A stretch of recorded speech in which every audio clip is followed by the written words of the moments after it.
In the fertile Mississippi Delta, scorching sun has dried up some inlets, and dozens of fish lay dead under near 100-degree temperatures. What we're seeing now is a very unique circumstance where we're having a low water situation following a flood. This is one of the first times that's ever happened. Here, the crops look burned out and gone, but they have actually fared well. And unlike farmers to the north, the Delta is expecting big crops thanks to irrigation and some rains. A standard practice in the Deep South, burning down the crops after harvest so weeds will not grow through. And while smoke rises into the dense, humid air, many farmers are concerned about the Mississippi River, the cheapest and the most efficient way to export their product.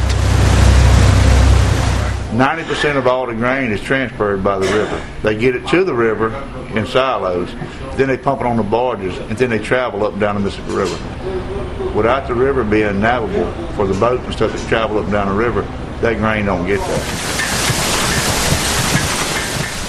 That is exactly why the Army Corps of Engineers is dredging the river ports and canals. An economic waterway, the Mississippi River moves $180 billion of goods each year around the world. Everything you touch, grain, food, gasoline, steel, coal, anything that's moved by barge in bulk is going to cost more to move if there's less barges and less capacity available.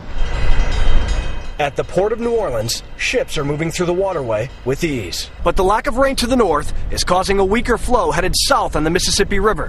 What that means is that salt water from the Gulf of Mexico is inching slowly up to the Port of New Orleans, and it could disrupt the drinking water supply. Plaquemines Parish this week called the state of emergency as a preventative measure just in case this actually comes to fruition. When the water's low, there's not much force pushing the salt water back into the Gulf.